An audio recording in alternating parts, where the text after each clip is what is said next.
I'm Arde Johnson, and I was with the CAP, Cascade Ace Project. And I'll say more about the group later, but I'll go ahead and read my piece to you.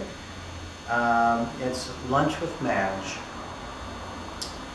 Left my house that day in my little green Hyundai on my way down 36th Avenue, heading to Hawthorne by way of turns left and right and left. I came up to the first stop sign, stop as opposed to a red light stop. I was on my way to wherever. It was beautiful this morning, with trees in various stages of articulated branches still full of the autumn oranges and yellows. As I was sitting at the top of that intersects Birdwing Way, I noticed a raven standing in the very middle of the intersection. It was a large raven, and he or she totally ignored that I was about to roll past, and very close to it. By the way, it was strutting. I was sure it was a female. And she was eagerly picking up at what appeared to be a candy bar, one that had been discarded by a passerby who did not pay attention to the litter laws. I pulled out into the intersection beside the raven to shoo her out of the way and opened my window to call out, "Hey there, you are in the middle of the street." Expecting her to fly off, she instead turned her head in a proud manner and said to me, "So go around me, can't you see I'm eating?" I replied with a very startled look on my face, "Well, whatever. I was just trying to keep you from getting run over." She looked at me again and replied, "Well, thanks, but it's been cold and I just couldn't resist this chocolate bar left over. And yes, I am in the middle of the street." "Well," I replied, "I'm not in a big rush today, so maybe you would like to come over for a nice lunch out of the cold."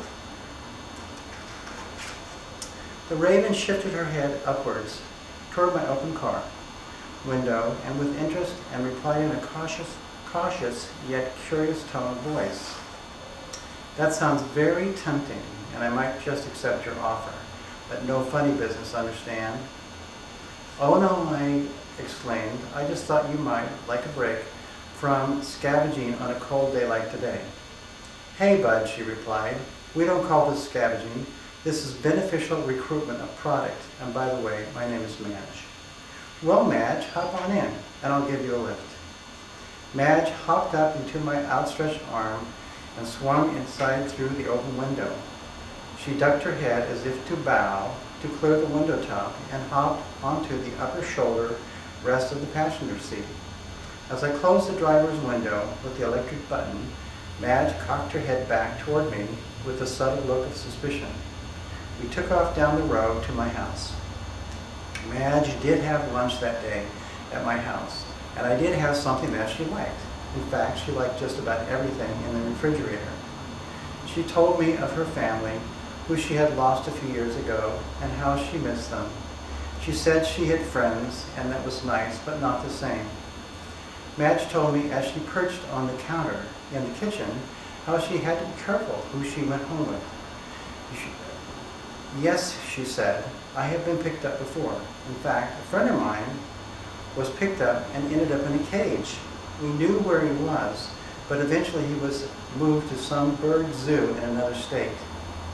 Time was passing slowly, and I told Madge I was very sorry to leave, but I had to go to an appointment. She peered at the clock on the stove and ruffled her feathers as she stretched, as birds do, and replied, "Yes, that was nice. But she also had places to go and birds to meet." I held up my arm and she hopped aboard, this time without reluctance. I walked to the front door and out into the porch that dominated the front of my house and above the street. Below, Madge hopped off and onto the railing, but before she did, her head came forward and brushed my arm, and she sighed a bird's sigh and a soft croaking purr. As she flew away, she said in a proud, croaky pitch, "Thanks, kid, I hope we meet again." Well, we never did, I don't think. But every time a raven perches on the telephone wire in front of my house and bobs its head, I imagine it could be Madge. But then, there are other birds with her, and she probably doesn't want to do the unbirdly thing and fly down to say hello. At least it makes me happy that she is still around and scratching.